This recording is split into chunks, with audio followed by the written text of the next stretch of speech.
Hey guys, Phoenix here, and today I'm making a video that I don't exactly want to make. It's not something I'd usually do, but I'm doing it because I've been holding off this explanation for quite a while. So, regarding the S5, obviously recently on this channel I have purchased an Audi S5, the big 4.2 litre V8 engine, which is my personal favourite of the S5 lineup. Obviously there are quite a lot of different S5s. That's the one I've chosen to go for, which comes with its rewards and it comes with its risks. Now, I don't usually do any sort of videos to do with complaining or videos to do with bad naming anything else, and that's not what this video is about. However, it will be on the guidelines of that sort of theme. So the whole story to do with why the S5 was a mistake to buy. Now, I want to start off this video by not saying straight away, this is a massive mistake, I hate everything I've done. I do still really want the car, and I do love the car to bits. It's something that is a big dream for me. I've always wanted a V8 car. I didn't know exactly what car I'd buy as a V8, but as far as V8s go, the best for the budget at the moment is an Audi S5. At the time of me looking into buying this car, I thought, you know what? I fancy treating myself. The wife said straight away, yes, go ahead and get it. Treat yourself. You don't do anything. Go and get this car. And I started looking, and as I was looking, I found two available in the UK. I was using Auto Trader, which is, I'd say, a reputable place to look for a car in the UK. And there was two available on Auto Trader. One of them was a black one, which was much higher mileage. I think it was like 109,000 miles. And the actual car itself looked a little bit battered, a little bit scratched. Didn't quite have the specs that I'd like. It was very low spec for what the car could have been. And it looked like it hadn't quite been looked after too well. So I wasn't too interested in that one. That was listed for about £5,000, hence the price tag of it being that low. It wasn't very well looked after. The other option was the one that I have now. I saw that option after looking into this car for about 2 to 3 weeks, and I saw it popped up and I thought, yes, that is the one. Reason I said that is the mileage on it was about 101,000 miles. So it wasn't massively high mileage compared to what you could find on, for example, Facebook Marketplace, as well as it was sold by a reputable garage, which was selling multiple high-end cars that ranged all the way from Aston Martin to Ferrari to high-end Audis like the R8, Porsches, Lamborghinis. They had a bit of everything. Now, I looked at this and thought, okay, there's a reputable garage. This car is a sports car. They're going to do what they should do with this car and look after it. They listed on there, it's got a full service history, which to an extent, it does have a full service history. They mentioned that there has been replacements done. I think it was 2 years ago now that those replacements were done, but they listed it as, it's been done. You're just going to look into it and go, oh yeah, it's had lots of work done to it. And that was all of their selling points. As well as at the bottom, they said they have 3 months in-house warranty, as well as that warranty can be extended all the way up until 2 years. So I thought, oh, great. A used car with a full service history, so there shouldn't be anything wrong with it. Repairs have already been done. For example, the clutch was one of those ones. The clutch was done about 2 years ago, so I shouldn't need to worry about that. And it comes with, if I want to pay the extra premium, 2 years warranty, so I can secure every single bit of work that's been done on that car, as well as anything that could go wrong in the future, and future-proof myself from having any worries with it. So I went ahead and placed a deposit on it. I spoke to the dealership and I said to them, before picking it up after I've placed the deposit, I would like them to make sure it's been put through the MOT, and any repairs that may be necessary to have it pretty much perfect condition to pick it up with, have them done under that warranty, please. They pretty much ignored the words that I was saying and just took the deposit and said, we've secured the car for you. I took it into my own hands and thought, you know what, they've definitely listened to me, they're going to make sure it's all good. I don't trust, this is where it's going to go a bit of downhill spiral. I don't trust that the MOT garage they took the S5 to was a very good option. Whether that was on purpose or by accident, I don't know. I can't say. But they have definitely missed a lot off of the MOT, because as I picked up the S5, I discovered quite a few problems within the first few minutes of driving. That's where this whole scenario begins. Now, before I continue, I just want to mention, I don't want to say, like I say, I don't want to make it a big complaining video. I just want to make sure nobody else falls down the rabbit hole that I have. And I want to explain the whole scenario of why I say buying my S5 was a mistake. The garage that I bought the S5 from is called Magari Automotive. This is based all the way down in Portsmouth. As you might tell from my accent, you might tell from some of the videos I do if you watch me. I am nowhere near Portsmouth. I am from up north. I travelled across the country because this car on Auto Trader was listed to be pretty much perfect. There was nothing wrong with it as far as it was listed. It looked like a perfect example of an S5 that's been looked after. Hence, I went out my way to travel that far and organise the journey there and back for picking up this car. Now, as I left Magari Automotive, I can't really blame the dealership for this one because it is a genuine mistake, but this is where my problems begun. As I picked up my car, I went in, did the deal, bought the car outright. The car was then brought out to me. As they brought it out, they did crash the car. They pulled it into a wall as they was trying to steer it out of their garage and caused quite a big scratch and a bit of a dent on the front bumper. Now, I don't want to hold them against that because mistakes do happen. And the salesman that I was speaking to was very, very apologetic for it, as well as they did chip in a bit more money or refund me a bit of money to have that fixed.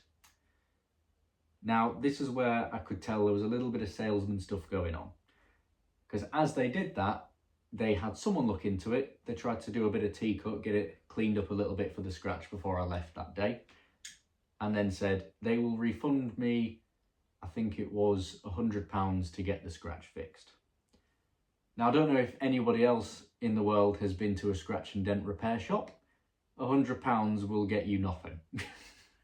I've been a few times, well, I say a few times, I've been a couple of times to know exactly what sort of quotes you can get from a scratch and repair shop, and £100 will not cut it.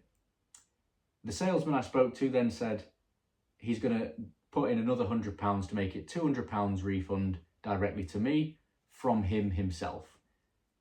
I wasn't buying that, I will be honest. I do believe that at that point it was just a case of going, the business is going to do this, but I'm going to do this to make me look better.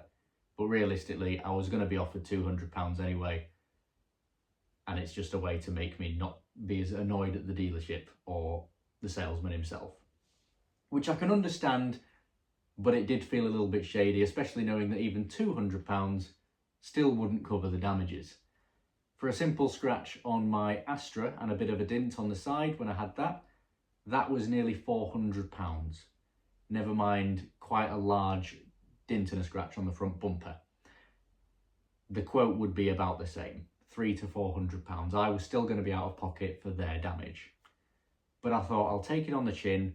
I'd like to replace the bumper at some point in the future anyway. So I left it at that, thinking, other than that scratch and dent now, I have a perfect running car. I started driving the S5 home. It was February, I think. Was it February? No, it was January. It was January, so very, very cold. It was in winter still. And as I was driving home, I started to realise the heating isn't getting very warm very quickly. Which for a petrol, you'd think, yeah, it's going to heat up fairly quickly. You're going to start seeing the engine temperature rising, which means that the air conditioning and the heating will heat up quite quick. It wasn't. I then noticed that the actual engine temperature wasn't moving, which rang a massive alarm bells for me already owning an Audi A5, knowing that a big problem on these engines and these cars is the thermostat. But I thought, right, I need to get home. It's going to be dark soon and I have work early in the morning. I need to start leaving Portsmouth to get all the way back up to Yorkshire. I kept my eye on the temperature gauge. It did not go above 50 degrees in the engine. Every time I went faster, so for example up to 60 miles an hour or on the motorway 70 miles an hour, I would instantly lose all of that engine temperature and it would go back to the bottom of the dial. Not once did the car reach optimum temperature. So I knew 100% from that moment I've been sold a car with a dodgy thermostat. Bearing in mind, this is after I've said to the garage, when I pick up the car, any damages or any repairs that need to be done to the car before picking it up, I would like them doing under the warranty.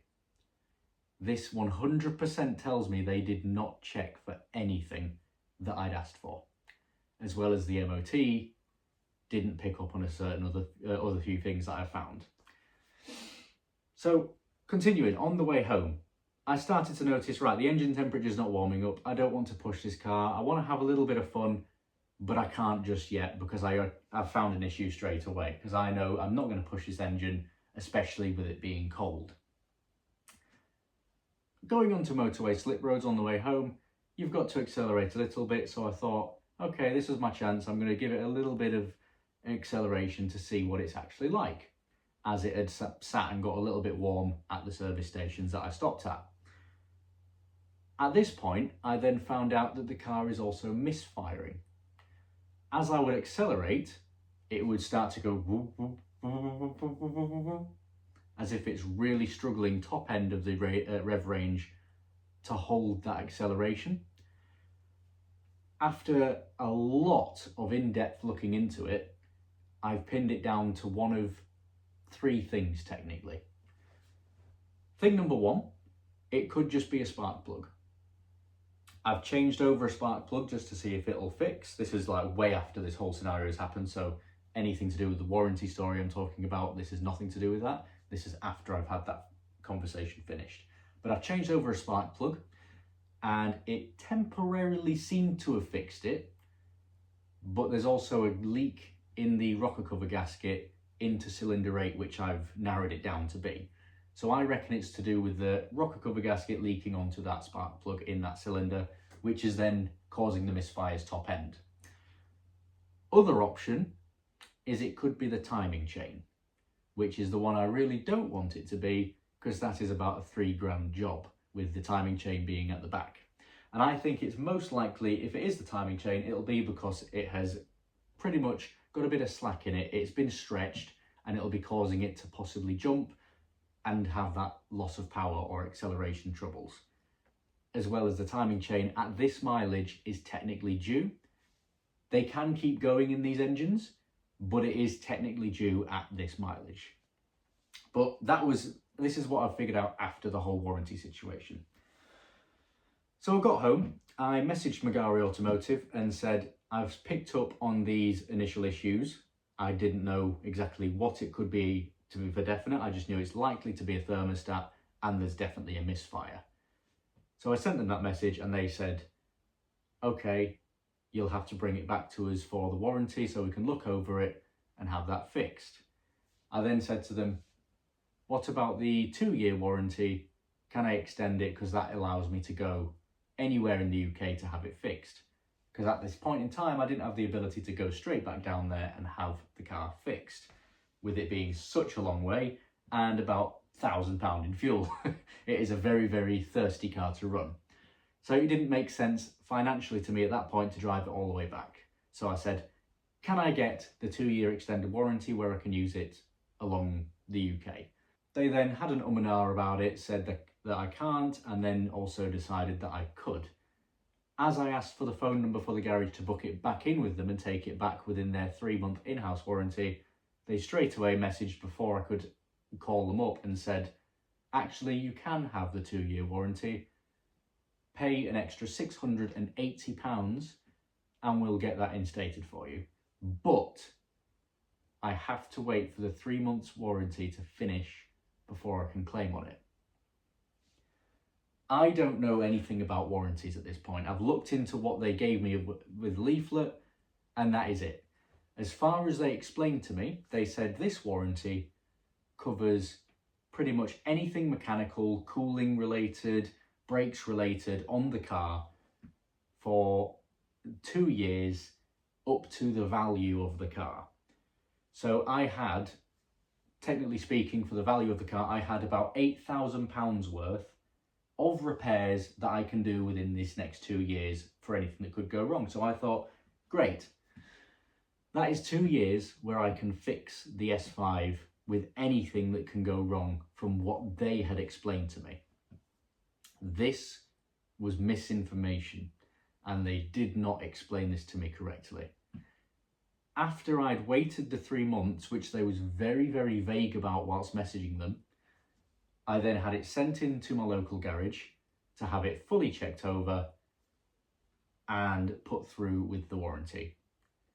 About 2 weeks later, I then found out that this car has still not been put through the warranty, and the warranty want to speak to me directly. So I'd wasted 2 weeks without the car, struggling to pretty much get nothing back as yet. So I chased up the warranty at that point to see what was going on. Now, after chasing them up, it took about another 2 weeks for them to come to a verdict. They looked at the full report that my mechanic sent through to them of the pricing, the work needed, the parts that it needed, which at the time was for the thermostat, an engine mount solenoid which had died, and I think at that point it was only those 2 things that he'd looked into. That itself was a £2,000 job. Warranty that I paid for then declined that straight away. They said, this is not coming under the warranty because it is a wear and tear item, which is true. However, this is where the misinformation is, because I was not told that anything wear and tear isn't taken into consideration, especially with the fact that the garage knew about the issues that I wanted fixed before picking up, and then sent me out of the span of their warranty that they would fix for a warranty that I'm assuming they knew wouldn't fix it, leaving me stranded with a massive bill. After that point, I knew I was out of the 3-month warranty, and I knew that the warranty that I paid for wasn't going to fix it. Even with an appeal, they said, nope, this is your problem, because I explained to the warranty that I paid for that I've been fobbed off by the garage that I bought the car from, so I need it to be fixed under that warranty because of the situation that they put me in.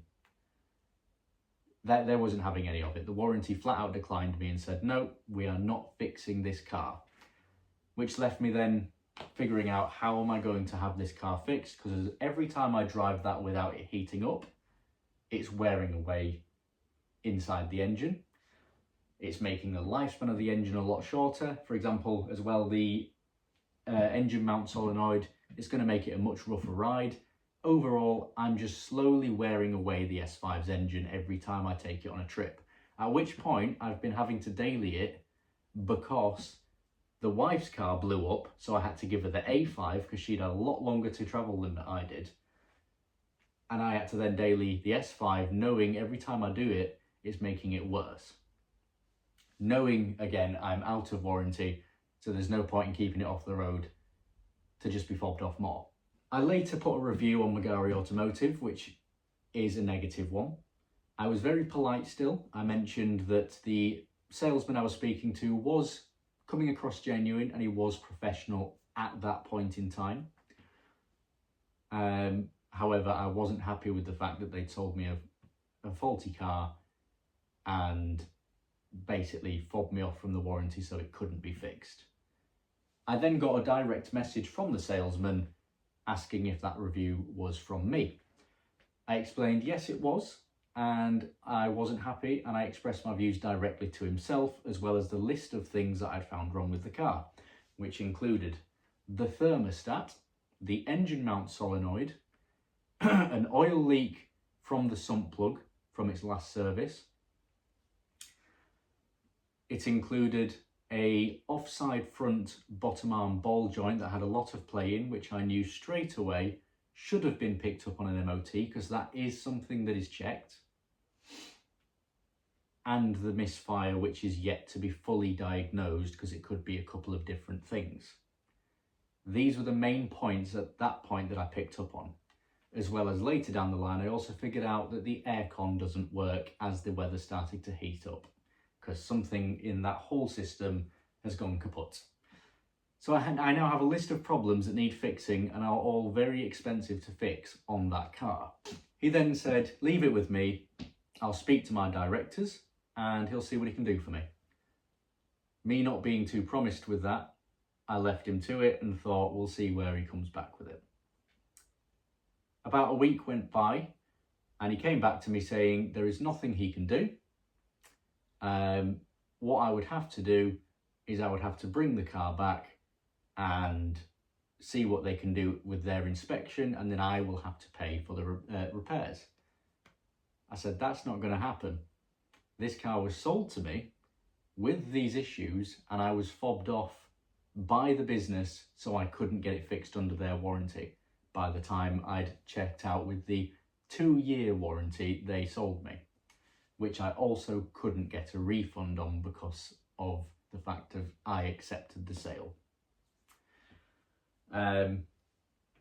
All legally, they pretty much had me in a bit of a loop.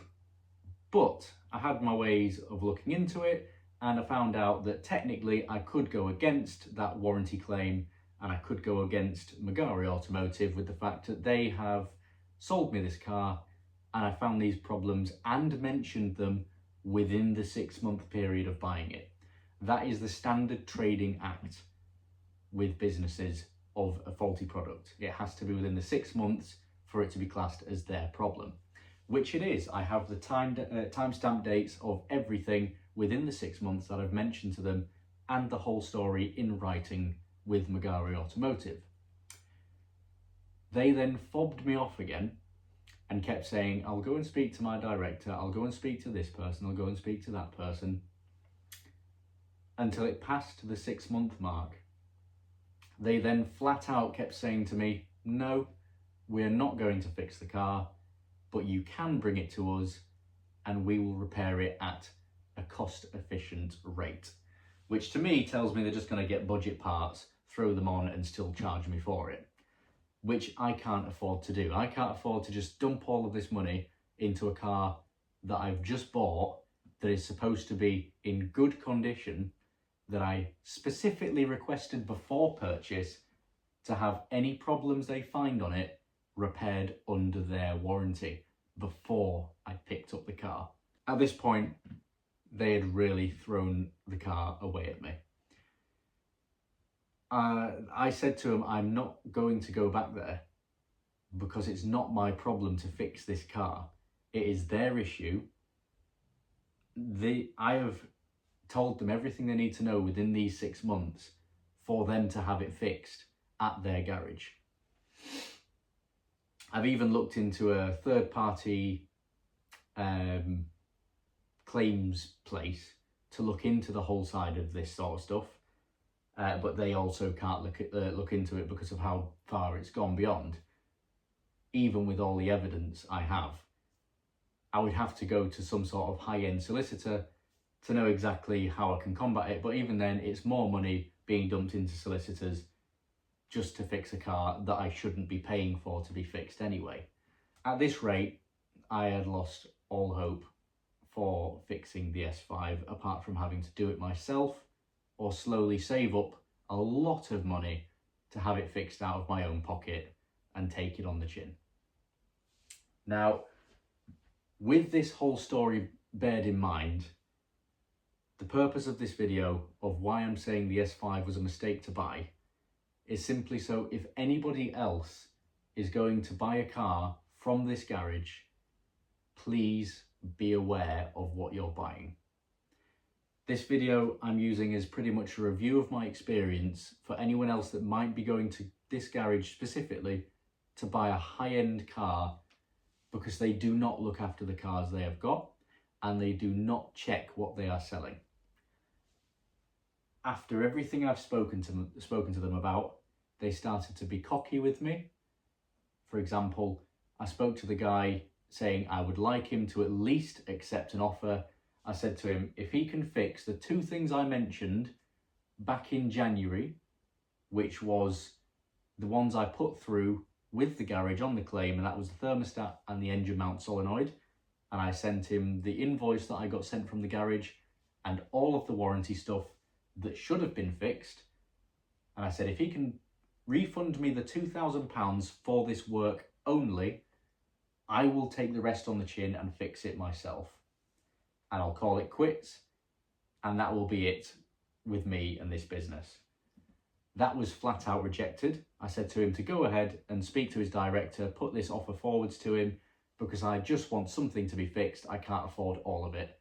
And it's only fair that they fix the first things that I mentioned rather than the full list. I thought that was a very, very fair deal. He then replied to me in a very sarcastic way, saying he'll go and mention it, but at the end of the day, it's not going to be fixed, and we're going round in circles with the shrug emoji, which from what I thought was a very high-end business was far from professional when it came to sorting out this situation with me.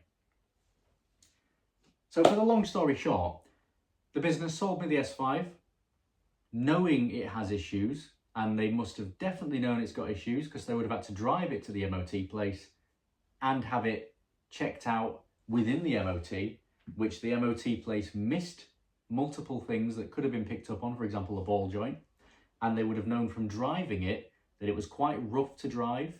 They would have noticed that there could have been a misfire if they accelerated, and they would have also noticed that the car's not heating up at all. There is no heat getting in that engine.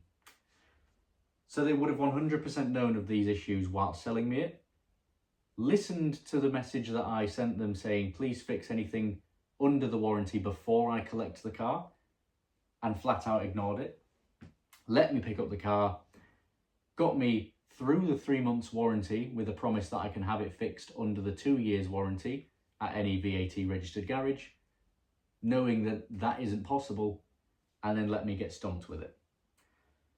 The garage has all over just ruined this whole purchase of what I thought was going to be a dream car.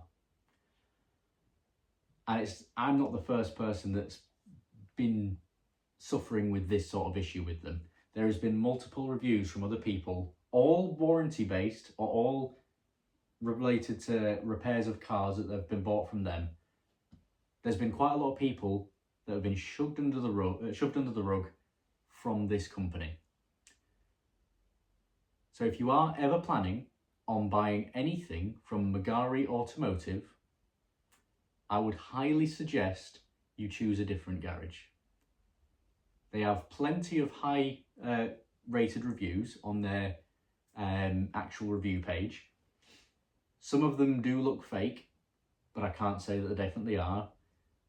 All I'm saying is, do not trust the reviews, do not trust the garage, because they will screw you over where possible. They simply want to take your money, and customer service is no longer an option for them after that original deal has been made. They will fob you off as long as it needs until they can get their way and keep your money. That is why the S5 was a mistake to buy. Other than this terrible news, I will at some point be reviewing the S5 disregarding all of the bad stuff, just as something that it's like to own, because it is at the end of the day a car that I have really wanted, and now I have one. So I'm not going to dwell on the bad stuff. I will get it fixed eventually, but I just want to make sure everyone is aware of why I haven't been driving it very much. I have to keep it off the road for these reasons, or I have to make sure it limits its miles for these reasons. And originally I had to keep it off the road because the garage had promised me the warranty, which I never got. So I am very much out of pocket with this car. But anyway, that is the story of why the S5 has been a mistake to buy. I do still love the car, like I say, but it is a massive shame that Magari Automotive have let me down in such a manner, of this being such an incredible experience to being the most stressful experience of a car purchase in my life. And on that note, I hope you guys have enjoyed today's video. Make sure to like and subscribe for more. Smack me bell for notifications if you want to see this sexy face again. And I will start posting some more car content soon, as I will probably do a few more update videos like this as well if you enjoy it. But apart from that, thank you for watching. Definitely don't buy anything from Magari Automotive. They will not look after you. That is my very, very, very sincere and honest review. Thank you for watching. Phoenix salute, out.